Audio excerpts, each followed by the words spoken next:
안녕하십니까. 통통통 김박사입니다. 우리가 보통 그 임대차 3법이라고 이야기하면 계약갱신 청구권, 그 다음에 전월세 상한제, 그 다음에 임대차 신고제 이렇게 되어 있는데요. 작년 7월부터 계약갱신 청구권과 전월세 상한제는 이미 시행이 되고 있고요. 올해 6월 달부터 그 임대차 신고제가 본격적으로 시행되고 있죠. 그래서 이 영상을 내용이 간단하기 때문에 만들까 말까 망설였는데 질문이 많이 들어오기 때문에 이 임대차 신고제에 대해서도 오늘 한번 알아보도록 하겠습니다. 먼저 그 임대차 신고제라고 하는 것에 대해서 정의를 내려보면요, 임대차 계약 당사자가 그 임대기간, 임대료 등의 그 계약 내용을 신고하도록 해서 임대차 시장 정보를 투명하게 공개하고 임차인의 권익을 보호하기 위해서 도입된 제도라고 할 수 있겠습니다. 신고 대상은 전국에서 신고제 시행일인 6월 1일부터 체결되는 보증금 6천만 원 초과 또는 월세 30만 원을 초과한 금액의 임대차 계약을 대상으로 하는데요. 경기도 외의 그 도지역의 구는 제외됩니다.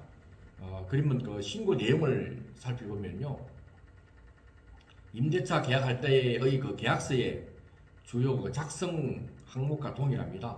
즉, 계약 당사자 인적사항, 그 다음에 주택 유형, 주소 등의 그 임대 목적물의 정보가 들어가고요. 그 다음에 임대료와 계약 기간 등의 임대차 계약 내용을 신고하게 되는 겁니다. 신고 방법은 첫 번째가 임차주택 소재지 관할 주민센터를 방문해서 할 수 있고요. 두 번째는 온라인으로 할 수 있는데 부동산 거래 관리 시스템이라는 그 홈페이지가 있습니다. 여기에서 신고를 하게 됩니다. 그리고 임대인과 임차인 중 1명이 임대인, 임차인이 공동 달인 서명한 그 임대차 계약서를 제출하면 공동 신고로 가능합니다. 물론 대리인도 위임장을 첨부하면은 방문이나 온라인 신고도 가능하도록 되어 있습니다. 네, 그리고 이제 질문이 많이 들어온 내용이 갱신계약도 신고를 해야 되느냐, 이런 질문이 많이 들어오는데요. 갱신계약도 물론 신고 대상입니다. 다만 계약 금액 변동이 없을 경우에는 신고 대상에서 제외된다는 부분을 아시면 될 것 같습니다. 그럼 미신고가 했을 때는 어떤 그 벌칙이 있느냐? 과태료가 부과가 되죠. 최저 4만원부터 100만원까지인데요.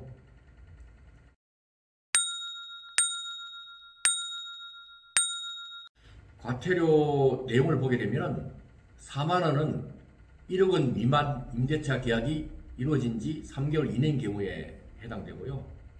계약일로부터 2년이 지나게 되면 최대 금액이 100만원인데 그 100만원이 부과가 되게 됩니다. 그리고 과태료 부분은 2021년 6월 1일부터 2022년 5월 31일, 즉 1년 동안은 계도기간으로 운영됩니다. 그래서 계도기간 중에는 미신고 하더라도 거기에 따른 과태료가 부과되지 않습니다. 네, 그리고 이제 또 질문이 많이 들어오는 부분이 공장이나 사무실, 창고도 임대차 했을 경우에 임대차 신고를 해야 되는가, 이런 질문이 많은데요. 공장, 사무실, 창고 등도 임대차 신고제 실시지역에 해당되거나 일정 금액 이상의 주거용을 사용할 때는 신고 대상입니다. 또 다른 이제 많은 질문 중에 하나가 당사자 중 1인이 신고하면 상대방은 그 신고 여부를 어떻게 확인하나, 이 부분인데요. 신고 접수 및 그 완료 단계에서 본인 관련 신고 접수 여부가 문자로 통보되죠. 그 다음에 당사자는 홈페이지를 통해서 부동산 거래관리 시스템에서 언제든지 확인이 가능하도록 되어 있습니다. 또 하나의 그 질문을 보게 되면 임대차 계약서가 꼭 있어야 되는가, 이런 질문인데요. 계약 내용을 확인할 수 있는 문서, 통장 입금 내역 등 입증 서류가 있으면 신고가 가능하지만 편리한 처리 및 확정일자 자동 부여를 위해서는 계약 당사자 중 한 명이 계약서를 이제 제출하는 것이 좋겠죠. 또 하나의 질문을 보겠습니다. 임대차 신고를 하면 확정일자는 어떻게 부여받나요? 이런 질문도 가끔 있는데요. 신고와 동시에 계약서를 제출하면은 임대차 계약 신고 필정 교부할 때 우측 상단에 확정일자 번호가 표시가 됩니다. 확정일자의 효력은 임대차 신고가 접수된 날 기준으로 효력이 발생된다는 부분 아시면 될 것 같습니다. 또 다른 질문 볼까요? 전입신고만 하면 임대차 신고가 자동으로 진행되나요? 이런 질문도 있었습니다. 전입신고할 때 임대차 계약서를 제출하면 처리가 가능합니다. 즉 주민센터 방문 시에 임대차 계약서를 제출하면 한 번에 처리할 수 있고요. 정부 24에서 전입신고를 하게 되면 임대차 신고 메뉴가 팝업이 뜨거든요. 그때 그 절차를 진행할 수가 있습니다. 만약 계약하고 나서 30일이 지나서 전입신고를 하면 먼저 30일 이내에 임대차 신고를 먼저 하고 실제 입주 후에 전입신고를 해야 하는 부분, 이 부분도 우리가 꼭 알고 넘어야 될 것 같습니다.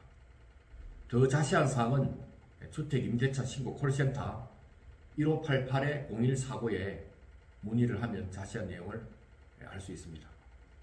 이상 오늘은 임대차 3법 중에서 임대차 신고제에 대한 부분을 살펴봤는데요. 이 부분을 좀 잘 알고 누락되는 일이 없도록 했으면 좋겠습니다. 이상 통통통TV 김박사였습니다. 감사합니다.